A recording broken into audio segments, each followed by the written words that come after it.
মায়া, তুমি বলেছিলে নৌকো পাবো কোথায়।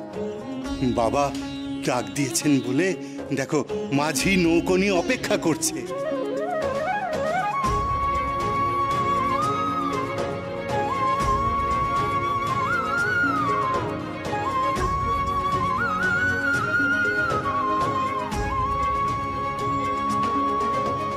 কোথায় যাবেন বাবু?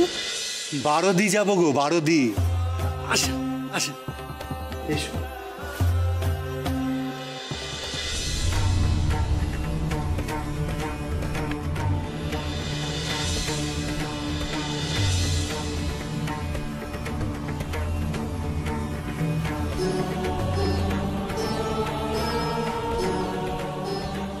বাবা, আজকে আপনার বাণী কখন শোনাবেন?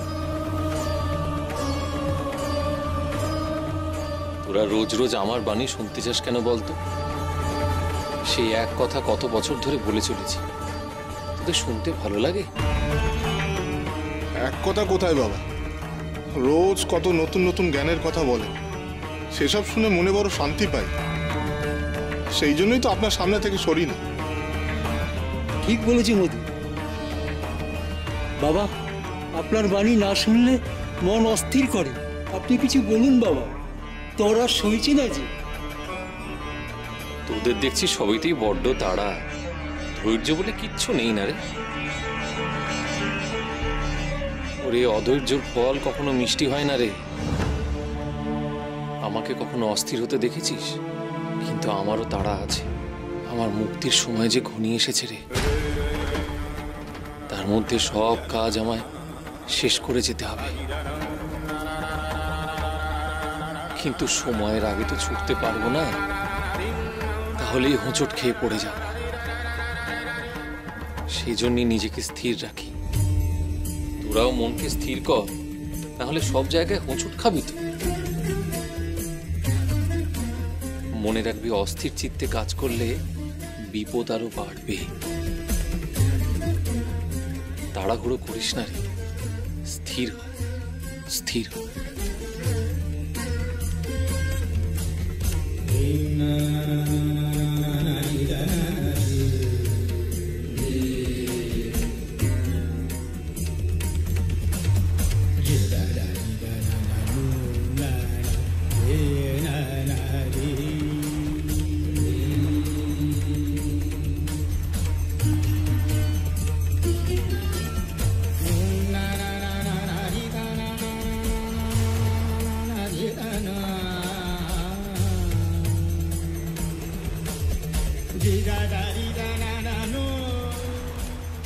একটু তাড়াতাড়ি পৌঁছে দিতে হবে মাঝি ভাই।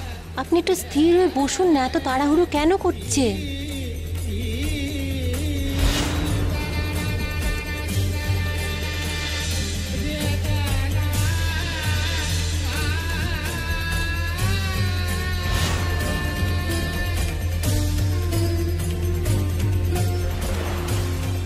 মাঝি ভাই, বারোদি আর কত দূরে? এখনো দুটো গা পার হইতে লাগবে গো।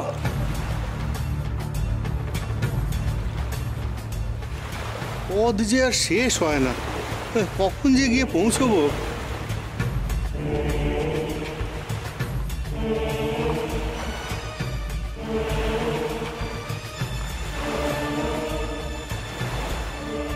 স্থির মনে যত পথের সন্ধান করবি, তত পথ বাড়বে রে। অধৈর্য হয়ে পথ অতিক্রম করা যায় না। স্থির হ, পথকে পথের মতো চলতে দে, তা চলার স্রোতে গা ভাসিয়ে দে, ঠিক গন্তব্যে পৌঁছে যাবি।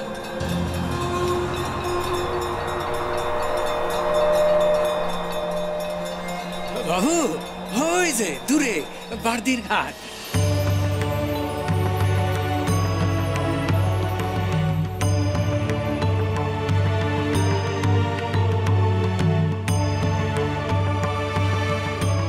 মাঝি, তাড়াতাড়ি চলো, তাড়াতাড়ি চলো।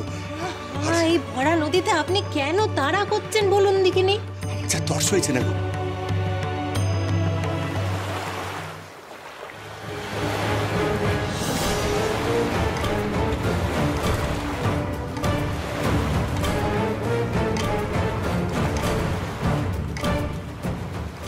সাবধান, আপনারা ঠিক করে ধৈর্য বসুন।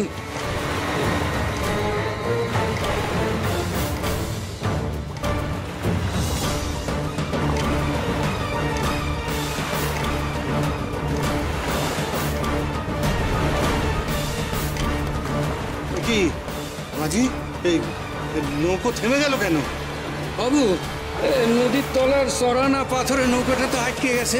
হ্যাঁ, এ তো আমি একা টেনে নিয়ে যেতে পারবো না, লোকজন চাই। এ মাঝ নদীতে লোকজন পাবে কোথায় গো মাঝি ভাই? তাহলে তো ভাটার অপেক্ষা করতে হবে, আর তারপর না হয় আমি 7 জন লোকজন ডেকে নিয়ে আসবো।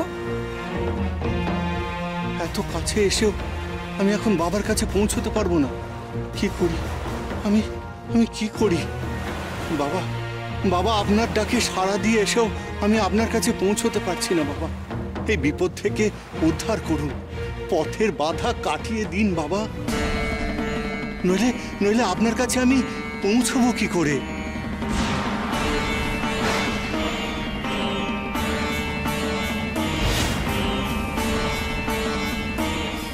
ও যে একা একা চড়া থেকে পাড়ে আসতে পারবে না রে। আপনি কার কথা বলছেন বাবা? আমার পরম জন আমার কাছে আসছে যে, বড় বিপদে পড়েছে। মধু, জমিদারকে গিয়ে বল নদীর ঘাটে যেন লোক পাঠায়। নদীর মাঝের চড়ে একখানা নৌকা আটকে রয়েছে, লোক লস্কর দিয়ে তাকে যেন পাড়ে আনার ব্যবস্থা করে। আপনি এখানে আশ্রমে বসে নদীর চরের কথা জানলেন কি করে বাবা? ও, আপনি তো অন্তর্যামী, এখানে বসেই সবকিছু টের পেয়ে যায়। তা নয় রে, আপনজনের বিপদ হলে মন আপনি জানান দেয়। তোর মনে নেই তোর ছেলে একবার শহরে গিয়ে বিপদে পড়েছিল, আর তুই তখন আমার কাছে এসেছিলিস। সন্তানের জন্য কেন অস্থির হয়ে উঠেছিলিস তুই? তার বিপদ টের পেয়েছিলিস কিনা? হ্যাঁ বাবা, তা ঠিক। সন্তান হলো পরম আপনজন, সে দূরে থাকলেও দেখবি মন ঠিক কেঁদে ওঠে। ছেলের কষ্ট হলে তোরও কষ্ট হয়, তোরও মন পড়ে। আমারও তেমন আপনজনের জন্য কষ্ট হচ্ছে রে। যা বাবা, দেরি করিস না, দেরি করিস না, যা জমিদারকে গিয়ে খবর দে। যা, আমি এক্ষুনি নদীর ঘাটে লোক পাঠাতে বলছি বাবা।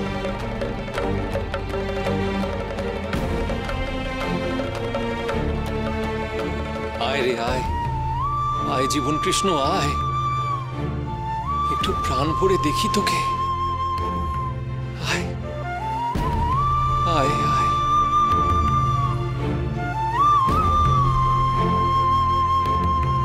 বাবা, বলে দিন আমি কি করে আপনার কাছে আমি গিয়ে পৌঁছবো বাবা?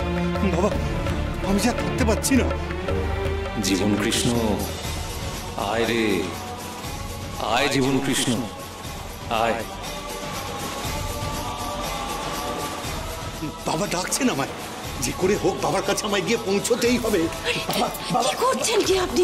ভরা নদীতে ঝাঁপ দেবেন নাকি? শেষকালে এক বিপদ থেকে আর এক বিপদ আসবে। একটু ধৈর্য ধরুন, ভাটা আসতে দিন।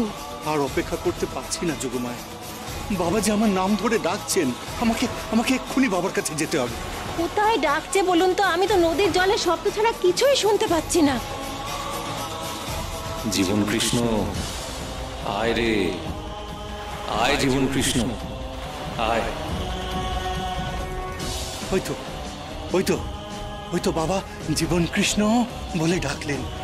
এবার শুনতে পেয়েছো? কই না তো।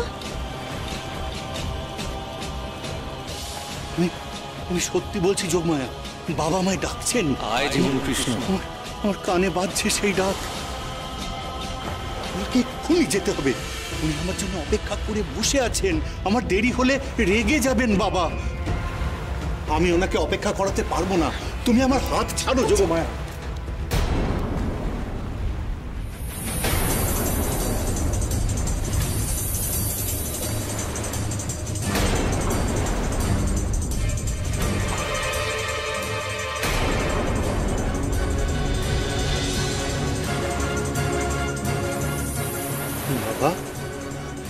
বাবা আপনি এখানে?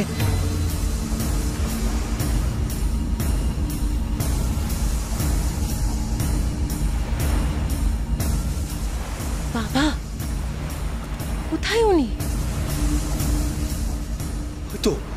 ওই তো বাবা, তুমি দেখতে পাচ্ছ না যোগমায়া?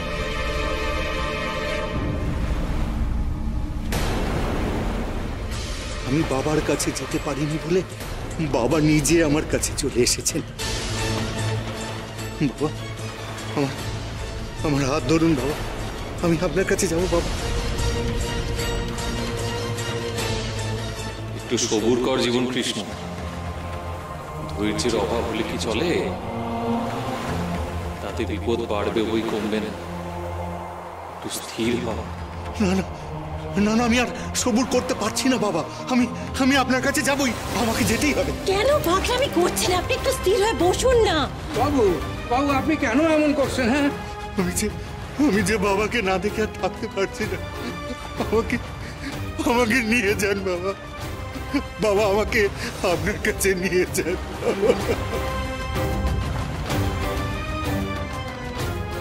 হে ঠাকুর, এমন একটা কিছু উপায় বার করো যাতে আমরা এই বিপদ থেকে উদ্ধার পাই। বাবা বললেন নৌকো মাঝ নদীতে আটকে আছে। হ্যাঁ জমিদার বাবু, আজ নাকি আশ্রমে বাবার এক অতিথি আসার কথা। সকাল থেকেই বাবা তার জন্য চিন্তা করছিলেন। আমরা যখন বাবার বাণী শোনার জন্য বসেছিলাম, বাবা হঠাৎ বলে উঠলেন মাঝ নদীতে সেই অতিথির নৌকা নাকি আটকে রয়েছে, আপনাকে জানাতে বললেন। বাবা যখন বলেছেন তখন কি আর ভুল হতে পারে? চলো চলো চলো।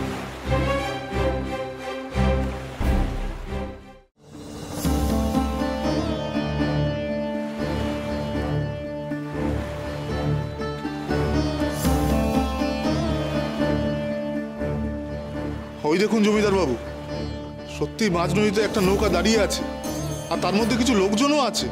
হ্যাঁ, ওরাই বাবার অতিথি হবে।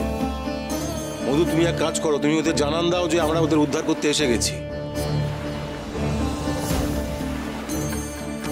আমরা এসে গেছি, আপনারা চিন্তা করবেন না, নৌকা পাড়ে নিয়ে আসার ব্যবস্থা করা হবে।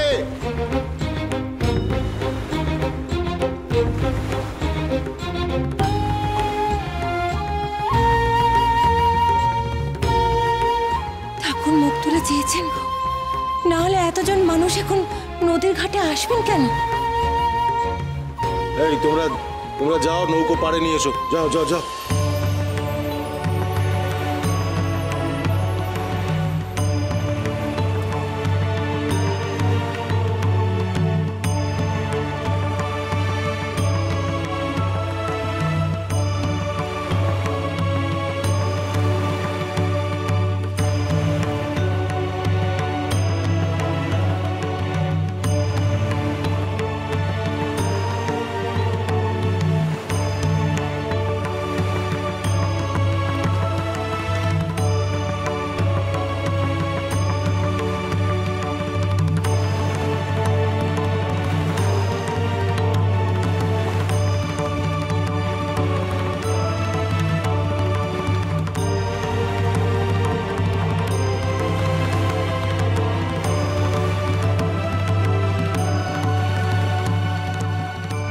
আসুন আসুন।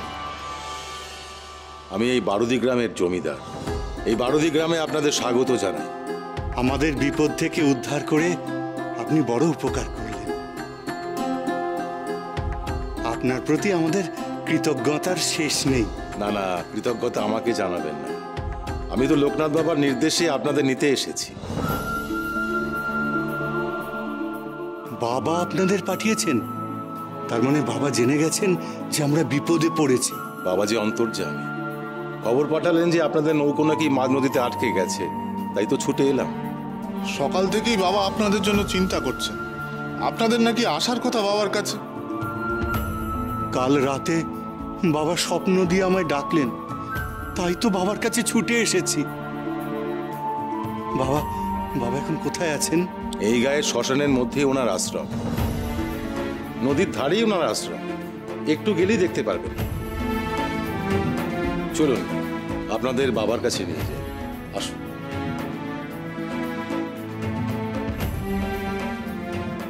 মা, মাগো, কোথায় গেলে গো মা? কি হয়েছে বাবা? এত হাঁক ডাক করছো কেন? আমি তো রান্না করছিলাম। মাগো, তোমার রান্না বান্নার কত দূর গো মা? অতিথি তো এলো বলে। চিন্তা করো না বাবা, আগেও যারা আশ্রম এসেছিল মা অন্নপূর্ণার কৃপায় কেউ না খেয়ে যায়নি। আজকেও যারা আসবে নিজের হাতে তাদের পরিবেশন করব। অতিথি সৎকারের কোনো ত্রুটি হবে না বাবা। জানি তো, তোমার মধ্যে তো মা অন্নপূর্ণা বাস করেন, তাই তো আশ্রমের কেউ কখনো অভুক্ত থাকে না। কিন্তু তোমার আপনজন তারা কখন আসবে?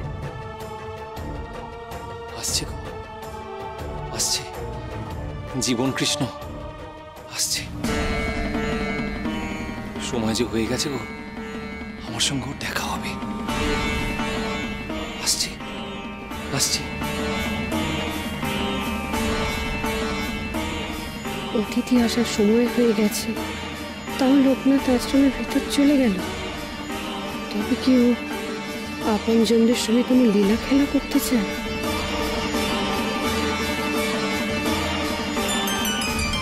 বাবার মতন মহাযোগী যখন আপনাকে স্বপ্নে দেখা দিয়েছে, তখন নিশ্চয়ই আপনি বাবার পরম ভক্ত।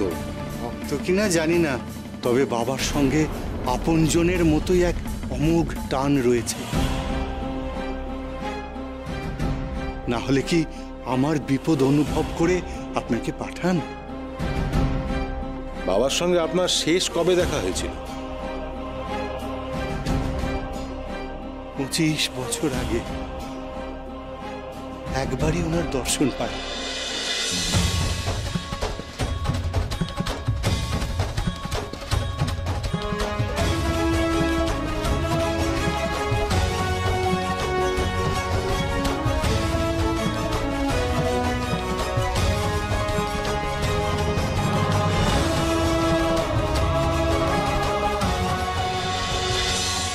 উনি আমার জীবন বাঁচিয়েছিলেন।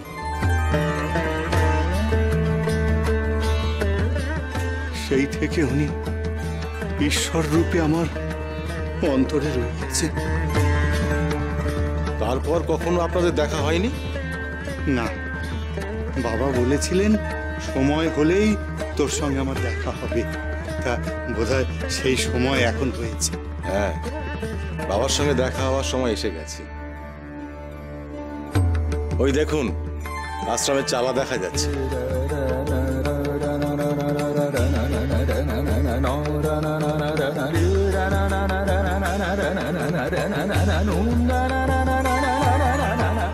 বাবার কাছে আমি এসে গেছি। বাবা, বাবা।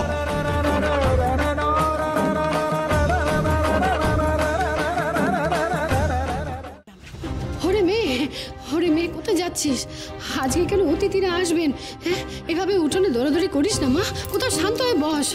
হরে মেয়ে, ওই দেখো এই মেয়েকে নিয়ে কি করি বলো দেখি। হ্যাঁ, এদিকে সকাল থেকে বাবা বলছেন আশ্রমে লোকজন আসবেন, অতিথি আসবেন, তাদের জন্য রান্না করবো না, এই মেয়েকে সামলাবো।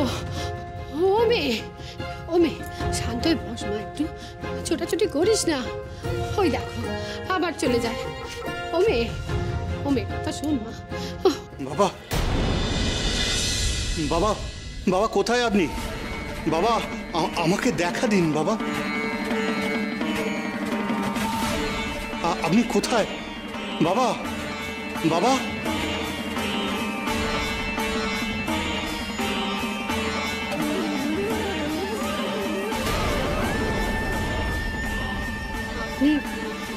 আপনি কে? বাবাকে খুঁজছেন কেন? আমি বিজয় কৃষ্ণ। বাবা আমাকে ডেকেছেন বলে আমি এসেছি। কিন্তু বাবা তো বলেছিলেন আজ জীবন কৃষ্ণ বলে কারোর আসার কথা। আমি বিজয় কৃষ্ণ, আমি জীবন কৃষ্ণ। বাবা আমাকে ওই নামেই ডাকেন। কিন্তু আমাকে ডেকে বাবা কোথায় গেলেন? উনি কোথাও যাননি, সকাল থেকেই আপনার জন্যই অপেক্ষা করছিলেন। আমাদের নদীর চরে নৌকো আটকে গিয়েছিল। আপনাদের জমিদার বাবুর মুখে শুনলাম বাবা লোক পাঠিয়ে আমাদের উদ্ধার করতে বলেছেন। কমলা বাবাকে ডাক। বাবা এতক্ষণ অপেক্ষা করে এইমাত্র আশ্রমের ঘরে গেলেন। বাবা, বাবা আমি এসে গেছি। আপনার জীবন কৃষ্ণকে এবার দর্শন দিন বাবা। বাবা, বাবা।